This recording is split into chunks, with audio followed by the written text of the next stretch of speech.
Hi guys, welcome to Nora Christine Live. We are doing a super stream tonight.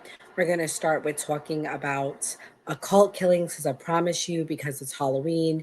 We are focused on true crime this month. Then we will talk about some drama with Britney Spears and her husband. And lastly, we'll end with some reality stuff. So shout out to everyone watching. Buckle up. It's going to be a good stream tonight. So the first topic that we are going to be covering, guys, it is True Crime October. And we are talking about serial killings. And I did a poll on my page, and everyone voted to talk about occult killings. So we are going to break that down tonight to give the viewers what they want. The first occult killing that I researched and I saw that I don't think many people know about is the Chilawabi murders that happened in Malawi. Okay. So I have this clip right here that we'll kick it off with that kind of breaks it down. And this is like really interesting. So guys, hit the like button if you're watching. I appreciate your support. I see a few people watching on X. So shout out to everybody tuned in. Let's go. Have you heard of John Chilembwe, the man who started an uprising against colonial rule? Traveled to the US from his home, native Nyasa land, which is modern-day Malawi, with his mentor, an English missionary named Joseph Booth. He came into spaces where he heard Afro-American militants speak, denouncing the ways they'd been treated by the government and the white populace. Chilembe was heavily influenced, and in 1901 he broke his partnership with Booth. So that's kind of like part of it. Like that's not the whole story, but pretty much what happened with this is they said that uh, there were killings that took place in Malawi between 1960 and 1970. They are sometimes referred to as Malawi's first modern serial killings, and they're believed to be connected to occult or witchcraft practices. Okay. Um, so, what happened was at least 31 people, majority men, ended up being unalived. Okay. And the method were nighttime home invasions. Victims were often strangled, stabbed, or mutilated. The motive believed was blood rituals or witchcraft based murders. It caused mass panic, riots, and curfews. Malawi was newly independent, as you just saw, due to the uprising that I talked about, and there were traditional beliefs in witchcraft, which remained strong, especially in rural and suburban areas like Chilababwe, which is the area that I just played for you guys. Okay, so pretty much, due to that, they had instability. They had instability in their country, they had instability in their lands, and this definitely led to it. Okay, and the government at the time launched an intense investigation after public outrage and murder and rumors that the murders were politically motivated or even connected to government officials. So that's why it was important that I played that clip for you guys. The regime imposed a nighttime curfew and sent in the police and army. There were dozens of arrests, but unfortunately, evidence were thin. Authorities initially accused a man named Robert Casamera due to be confused with the later Malawian politician of the same name, but most of the supposed rituals were tied based on hearsay, so they let him go. So I mean, guys, there were definitely occult things attached to that, right? One of the occult things that were attached to that is that when they would find the bodies, they were drained of blood. They had missing organs, which led to speculation about bloodsuckers, which was a reoccurring superstition of Malawi that still surfaces today. The killings became wrapped in fears of magic for profit. So basically, they're like, okay, you want something done, we can get you a body, and then they would unalive a person. So like that's pretty crazy that like that would happen. Um, that was interesting. Like that's a good one. That was a good first one. I mean, that's a lot of people, 31 people. I've never heard of this until I did my research on what were the top stories. I also got some pictures here for you guys to show you guys of everything for what they looked like at the time. I'll show you guys pictures that they took in the 1970s of Africa. Guys, can you just do me a favor? I see a few of you guys watching on X. Can we tap the screen? Let's get the likes up and support the live. So this is one picture. This is another picture. This is a woman. I guess she was like a witch. This is where Malawi is on the map in Africa. That's another map of Malawi. This is some pictures of men. So I just wanted to show you guys some things about it. So the next killing was the murder of Sally McNally and Shane Stewart in 1988. So teenagers, Shelly and Shane were murdered near Lake Nasworthy in Texas in 1988. Their case gained attention because of rumors that were involved in a satanic cult. So that's pretty interesting. I mean, because again, like they were both pretty young.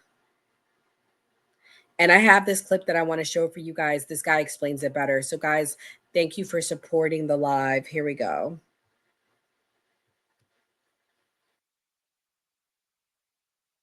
Were these some kind of ritual murders or just a very bizarre unsolved mystery? Hello, true crimers. This is the case of Shane Stewart and Sally McNally. Viewer discretion is advised. At the time of this story, Shane Stewart was 16 and Sally McNally was 18, and they lived in San Angelo, Texas. In 1987, they became a couple, but at some point they broke up. And then by July of 1988, they were in the process of possibly reconciling their relationship. When Sally got caught sneaking out of the house a few times, her mom kept asking her, "Where are you going?" Sally wouldn't say anything. So Sally's mom would ask a friend. The friend said that Sally and Shane had become involved in a satanic cult. A couple of friends would even confirm that Sally attended these like cult parties, and some of these friends of Sally's were invited, and so they went, but they were so freaked out by it that they left. Sally they said, would go into these trances. Shane became involved, and he became like more violent. He was, hitting other teenagers. Around January or February of 1988, Sally would call the police and say that the cult that she was sort of in was involved in illegal things. She even produced a gun that she said some members of this cult used in a murder. And so the police took the gun and they ran the serial number and they realized this was a stolen gun. But that gun was never traced to any actual murders. By June of 1988, Sally became concerned. She was afraid that the cult was going to retaliate against her and Shane. And then by late June or early July of 1988, the two of them, they reconciled their relationship after being separated for a short period of time, which takes us to July 4th, 1988. They had gone to Lake Nasworthy there in San Angelo, Texas, and they were going there to watch the fireworks. This was at approximately 9 p.m., which witnesses can confirm they were there.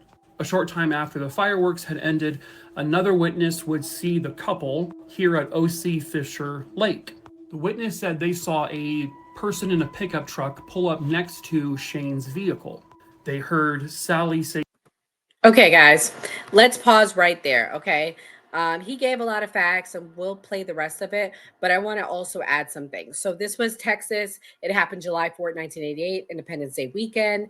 Bodies were then found, fast forward to November 1988. It's still unsolved to this day.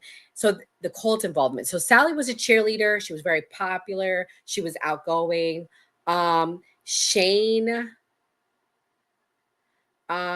Shane graduated recently in the U.S. Navy. He was on leave at the time. So they were watching fireworks, 1988. Witnesses saw them leaving the lake together in Shane's in his Ford Mustang. After that, they vanished. All right. So thank you guys for watching on TikTok. Just so you know, I am live streaming on YouTube, link in bio if you're interested in watching. We are breaking down occult and true crime tonight for Halloween coming. So then their car was found a day later. Personal items were missing, but there were no signs of struggle. Then fast forward 5 months later in November, it was like almost like fate because it was right before the freeze in November. A hunter discovered 2 decomposed bodies near the reservoir. The remains were later confirmed to be Sally and Shane. Both were shot execution style. So where does the satanic occult things come in? It came in because a local group of teens and young adults were rumored to be in satanic rituals, animal sacrifices, and occult meetings around San Angelo at the time. Shane and Sally were known to attend one or more of the gatherings. So it's almost like they were sacrificed. That's really weird, guys. I'm not gonna lie to you, that's really weird. Late Friends later said Sally had turned in a stolen gun to a police that she believed was linked to the group and that she feared retaliation. So this was like a get back from what I'm gathering. Maybe not even a cult killing. Maybe it was just a get back. Maybe it was retaliation. Police reports and media accounts mentioned the claims that the couple had seen too much. Ritualistic paraphernalia were reportedly found in areas near where the bodies were found. So pentagrams, candles, animal remains. However, these items are disputed. Much of the satanic narrative came from 1980s hysteria about occult crime. The case went cold for decades. In 2017, San Angelo police reopened the investigation after new forensic analysis became available. Guys, if you're watching on TikTok, please come to the YouTube link in bio. Let's get the likes up, and you guys can go check out the videos I'm playing on YouTube.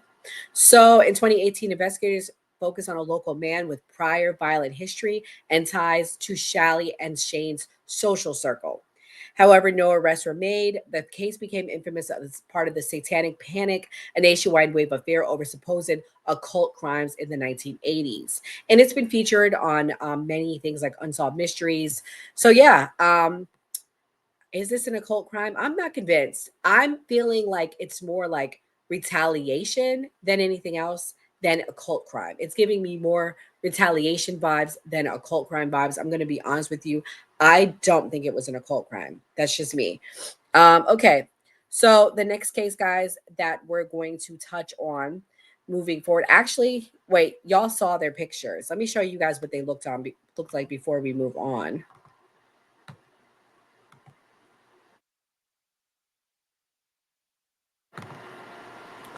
This is what they looked like. If you guys are watching on the TikTok, you guys can follow along. Link in bio. I'm on YouTube Live. But yeah, this is what they looked like. They were really young looking. That's really sad. Anyways, okay. Move on to the next case. So the next occult crime that we're going to talk about is the West Memphis murders in 1993. The West Memphis murders, it was the case that occurred in West Memphis 3. So I guess it was Arkansas, it wasn't even West Memphis. So in 1993, 3 boys were murdered in West Memphis, Arkansas. Prosecutors claimed the killings were part of a satanic ritual. 3 teenagers, also known as the West Memphis 3, were convicted. Through evidence and motive remain controversial. So I'm sure we're going to find out details about why it happened.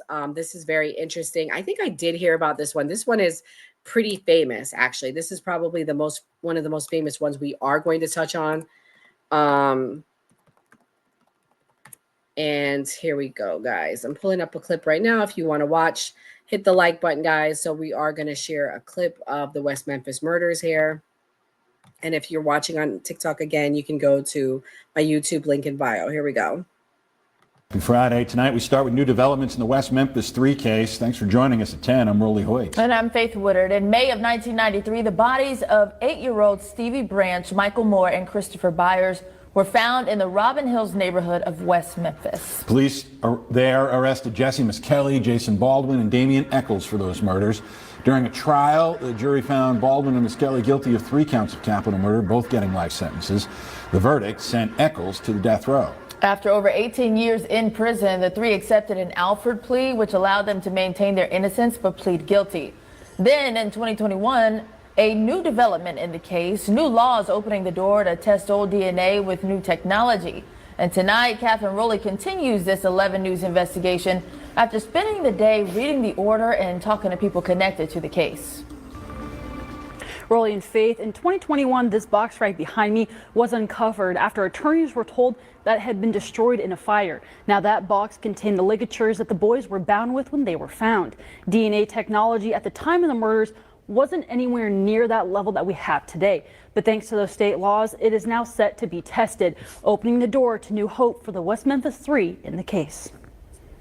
Arkansas Act 1780 allows people convicted of a crime to seek post-conviction relief based on new scientific evidence that could prove their innocence. Damian Eccles brought this to a Crittenden County judge. That case made its way all the way to the Arkansas Supreme Court decision that reversed the original ruling. In the agreement signed on Friday, the state agreed to send the ligatures, hairs found at and near the scene, in for testing.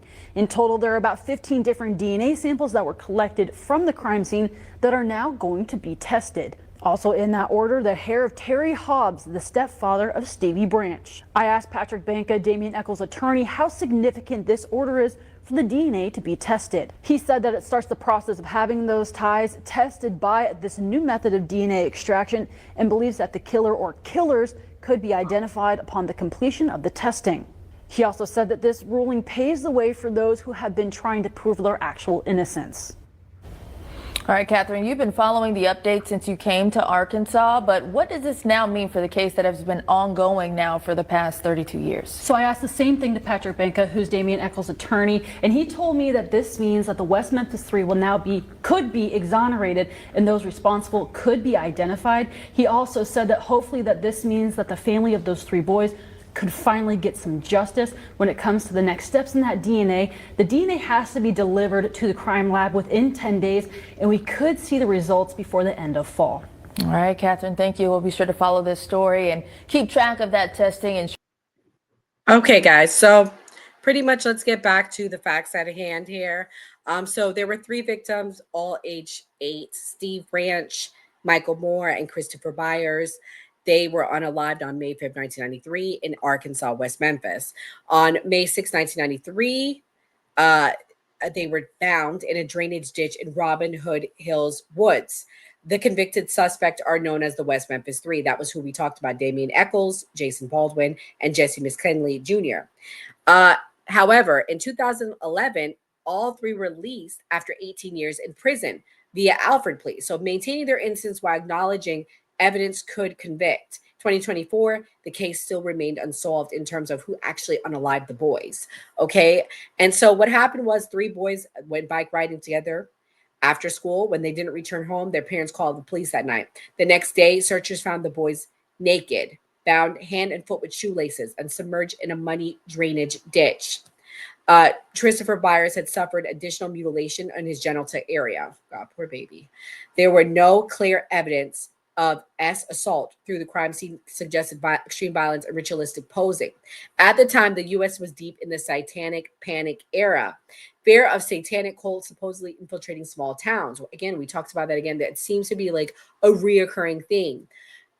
Local police quickly suspected teenagers who dressed in black, listened to heavy metal, and read occult books, particularly Damien Eccles, an 8-year-old known for his gothic interests. So this is why, they were found gagged. They were found gagged. The date was near a supposed pagan holiday known as Beltane. The boys' bindings resembled ritual constraints. One body was mutilated. So these are why they are saying that this was a cult unalivement. Okay, this is why they're saying those things. But nonetheless, unfortunately, this pretty sick. This is hard to read about. Years later, no DNA from the West Memphis Three was found at the crime scene. Hair found in ligature was consistent with Terry Hobbs, the stepfather of Stevie Branch. Another hair was consistent with David Jacoby, a friend of Hobbs. So why didn't they arrest them? I don't get it. Both men denied involvement and were never charged. This is weird to me. There's theories about what really happened, guys. You guys know I'm all about the theories. Put our tinfoil hats on. This is theory. Stepdad of Stevie Branch were last seen with the boys. DNA consistent with evidence at the scene. History of domestic violence.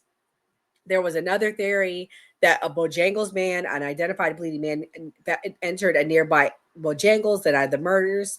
Police collected blood samples but lost them before testing. Third is a teen satanic cult theory based on rumors, black clothing, and Damien's interest. Now this has been discredited. Lastly, a random drifter or transient theory. Okay. So again, guys, this is probably the saddest case I've heard yet that we've talked about tonight. It's sad to hear little baby boys that this happened to them. It's pretty disgusting. I got some photos for you guys. If you're watching, please hit the like button. Let's get the likes up. I see a few of you guys watching on X. Here's the 3 that were initially arrested. And then here, or look how young they look. Wow, they were like babies. This is what they look like when they were released. These were the baby boys that were unalived. So yeah, lots of details surrounding this. Very weird, very sad. So we're gonna go to the next satanic occult killings. The Malt Kilroy murder and the occult of Adolfo Costanzo. This happened in Mexico and the US in the late 80s. Hold on, guys.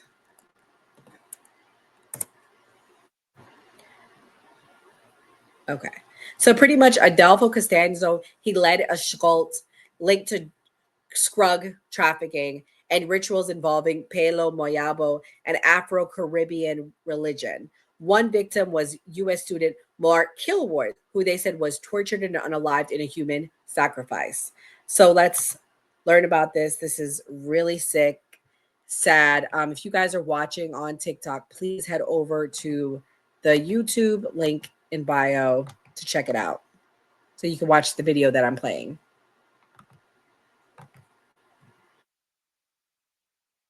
Constanzo was a charismatic figure who combined elements of Palo Mayombe, a syncretic religion with Afro-Cuban roots, with drug trafficking.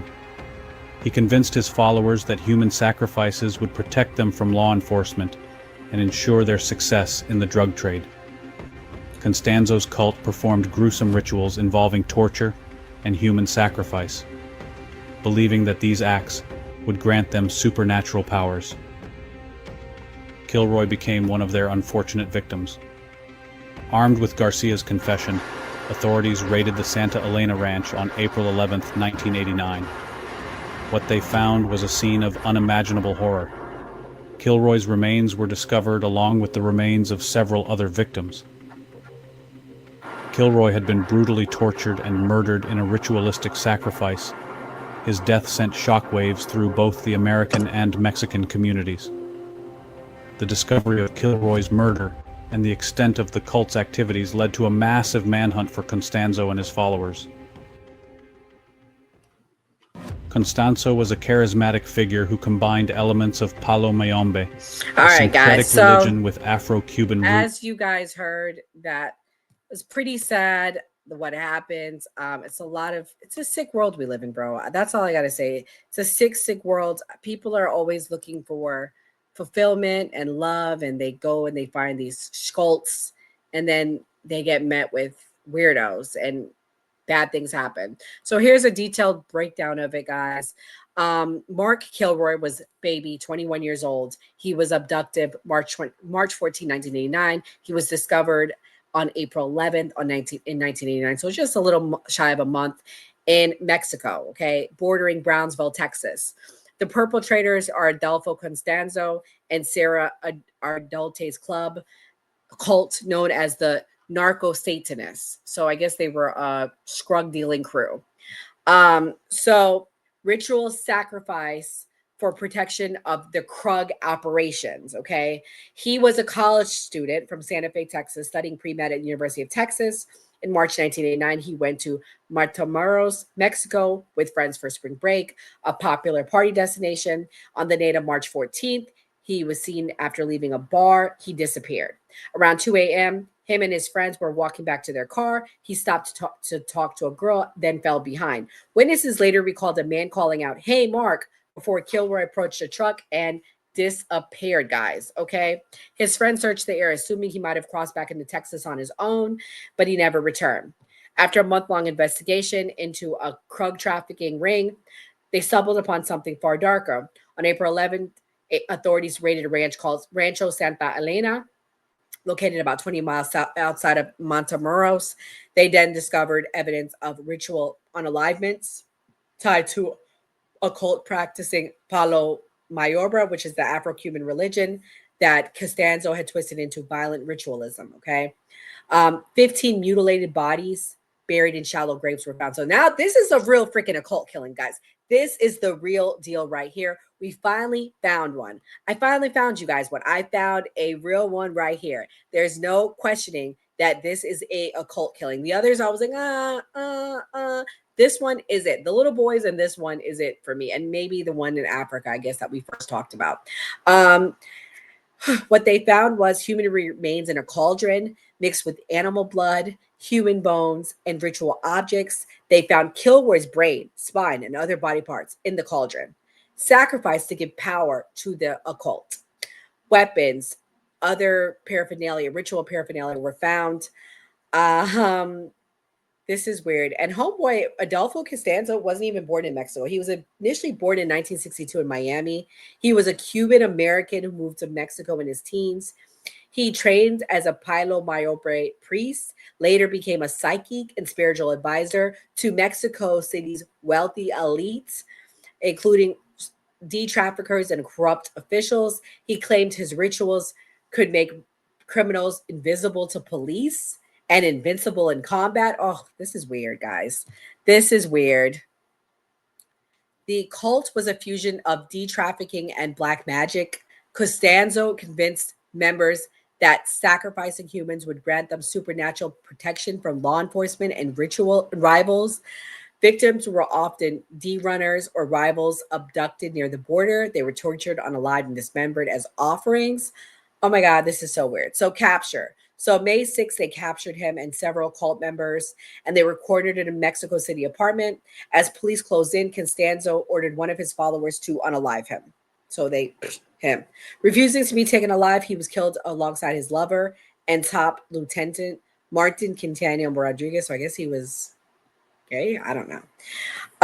Sarah was a high priestess, was captured alive and sentenced to 60 years in prison for multiple counts of murder, kidnapping, and association with organized crime. Other cult members received long sentences as well. The case exposed deep corruption in Mexico, police and circles. So yeah, guys, this was an interesting one. This one was a good one. This one was the best one yet. I'm not gonna lie to you. This is the real deal right here. This is pretty interesting. I have another clip I want to play for you guys because this was an interesting one. I want to show you guys video to liven it up. Here we go. Let me play this for you.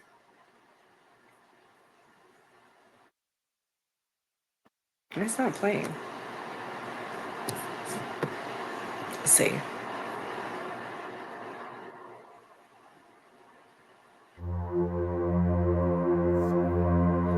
This music is even freaky.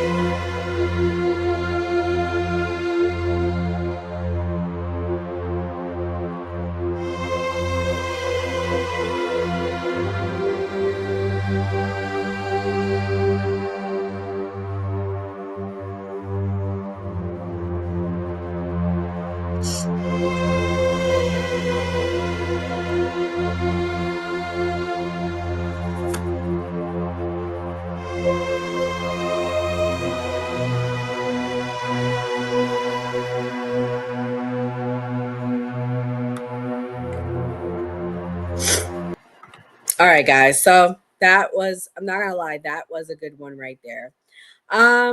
Yeah, I've had enough of the occult. I guess we have 3 more we have to do. I did promise you the top 7, so I will keep my word. I'm kind of like freaked out now. I'm not gonna lie, it's a little freaky. It's Halloween night. Guys are having a good time. Please hit the like button. So much to say about the occult unalivements here. So the next one is the death of Jeanette De Palma. Okay. This was in New Jersey in 1972.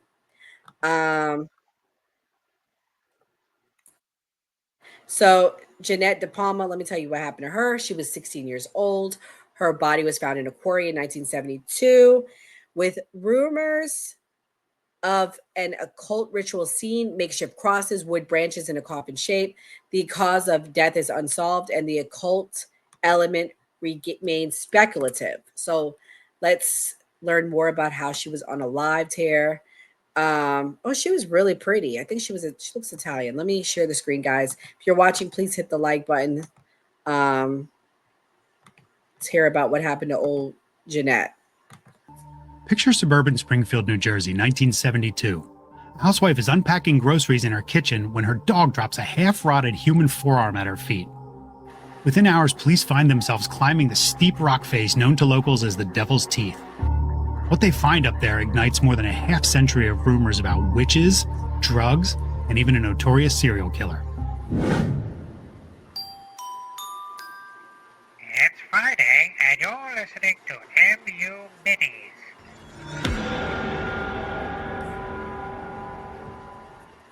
What is up, crime crew? Ed here from Murder Unscripted, and I want to welcome you to this week's MU Mini. Couple's 8 children. Jeanette was the second youngest in her family, who were described as friendly, but very reclusive. The De Palmas were a tight-knit clan bonded by their love of God. Friends say the family could always be found at the Assemblies of God Evangelical Church, handing out pamphlets and spreading the good word. In the mid-1960s, the De Palmas picked up and moved from the gritty Newark suburbs 30 minutes away to Springfield, where they bought a fancy house in a new development on Mountain View Road. By 1972, the now 16-year-old Jeanette was attending John Dayton Regional High School and had dreams of attending Bible college after graduation. Her peers say the sweet, kind, caring girl would always try to lead her friends to Jesus and routinely volunteered with her church, helping those with crippling drug addictions. But behind her back, whispers circulated that Jeanette had a wild side, dating older boys, standing up to bullies, and hitchhiking when her mom's station wagon wasn't available. Fueling that gossip was the fact that Jeanette's dad, Sal, had alleged ties to the Sicilian mafia. It's August 7th, 1972, and Jeanette is soaking in the last bit of summer sun. That doesn't surprise me. She tells her mom she's planning on spending the day visiting with her cousin in nearby Berkeley Heights and plans on hitchhiking to the train station to get there. And in typical 1970s fashion, Florence says, "Okay, have fun." Around 1:20, Jeanette heads out the door wearing cutoff shorts, a light-colored tank top, and some flip-flops. It's the last time she'd ever be seen alive again. As the day winds on, Jeanette is a no-show at her part-time job and misses her 10 p.m. curfew at home. Florence immediately contacts the police to file a missing persons report, but surprise, surprise, she's told she must wait 24 hours, insinuating that Jeanette was just another restless teenage runaway. The De Palmas take matters into their own hands, though, and launch a massive search. But 6 weeks pass with not a single sign of Jeanette. Then, on September 19th, a local woman returns from grocery shopping and is unloading her bags when one of her dogs bounds through the kitchen carrying a decomposing human forearm. She immediately contacts the police. Officers search the area and trace the limb to Hudai Quarry, a maze of woods and cliffs stretching toward that new development on Mountain View. Near the summit of a 65-foot cliff dubbed the Devil's Teeth, rescuers find Jeanette face down, flip-flops by her side. Newspapers report her body had been ringed by logs and stones in what appeared to be a crude coffin shape. The body is too decayed for a full autopsy, but x-rays showed no bullets and no broken bones. The county coroner notes suspected strangulation, but simply documents Jeanette's death as suspicious. FBI lab reports no semen, no drugs, or no foreign hairs found on Jeanette's body, and there are some stains on her clothing, but they were too degraded to test. Jeanette's purse was missing, as well as a small cross necklace that she'd wear around her neck, possible trophies taken by her killer. There's also a clear vial containing an unknown substance near Jeanette's body, and her mom did say she had a cold when she left the house, so maybe it was medicine, maybe it was something else. We'll never know because it was never tested.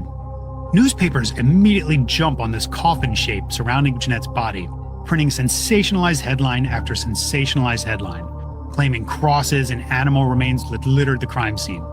Not only is this untrue, the area is still reeling from the John List family murders in Westfield just 9 months earlier. Not to mention, this was an era when stories of witchcraft and the occult were running rampant, causing widespread panic that Jeanette fell victim to a satanic cult. But retired Springfield officer Donald Schwartz insists Jeanette had partied with some local teens and experimented with LSD up on that hill where she OD'd.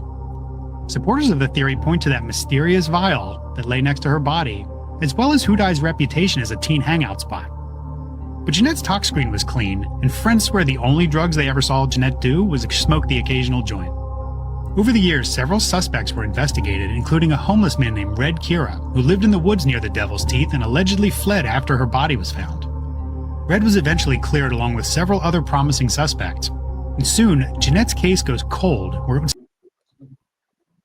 Okay, guys, so let me give you guys the details I found. He talks a lot, but that was a good so you guys have visuals. So as you guys know, she was found was surrounded by sticks, logs, and crosses arranged in patterns. Some witnesses claims they were makeshift occult symbols. However, official reports did not confirm any satanic rituals.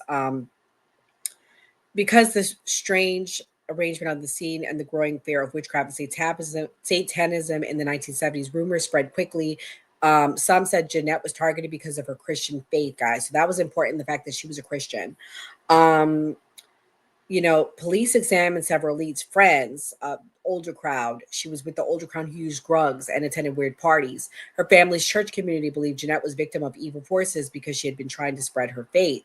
Local suspects, one man who worked near the quarry was rumored to be violent, but there was never enough evidence, so the case went cold. Okay. The alternative theories was a cult sacrifice, a drug overdose or accident, religious targeting, serial or local killers. So yeah, guys, that was a good one. I don't know. I mean, it seems like an occult, thing. Although it was just her, luckily, well, not luckily, but unfortunately, it was just her. It's so sad that her family had to go through that looking for her. Let's see, do I have good pictures here that I want to show you guys from what came up? Yeah, I'll show you guys this picture. So this was a news clipping.